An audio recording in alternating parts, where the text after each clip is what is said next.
আসসালামু আলাইকুম। আমরা ধুনট বিলচাপড়ি থেকে বর্তমানে রামনগর তেঁতুল চা খেতে আসছি। এটা রামনগর না আঙ্কেল? রামনগর পশ্চিম পাড়া। তো আসলে এরকম তেঁতুল চা কখনো খাওয়া হয় নাই। গ্রামের মাঝে সুন্দর একটা শপ। আঙ্কেলের বাসায় মনে হয় এটাই পাশেই। এখানে খুব সুন্দর একটা আসলে দোকান গড়ে তুলছে, বয়স 2 বছর। আমরা আসলে তেঁতুল চাটা খেয়ে দেখবো কিরকম। আঙ্কেল মানে এখানে যদি আসতে চায় মানে কি নামে চিনবে, বা আপনার নামটা কি? বা আমার নাম লাল মিয়া। লাল মিয়া। মানে মানুষ কি নামে চেনে বা? লাল মিয়া চিনি, আমার নামে। আচ্ছা আচ্ছা। আপনাদের দোকানের কি কোনো স্পেশাল নাম টাম আছে?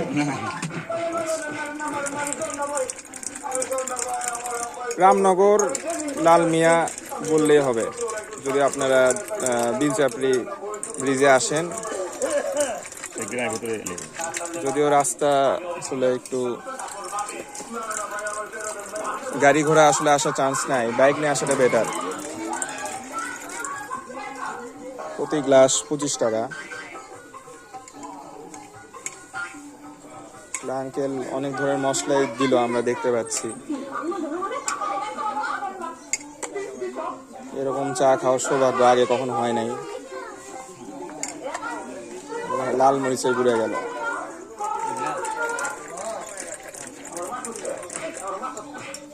আঙ্কেল এটা কি চুমুক দিয়ে খায় নাকি নাকি চামচ দিয়ে খেতে হবে?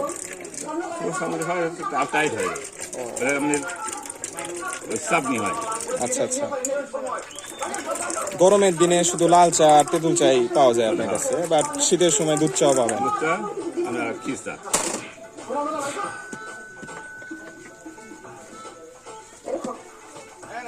আসলে অনেক প্রকারের মশলা দেয়, ঠিক আছে।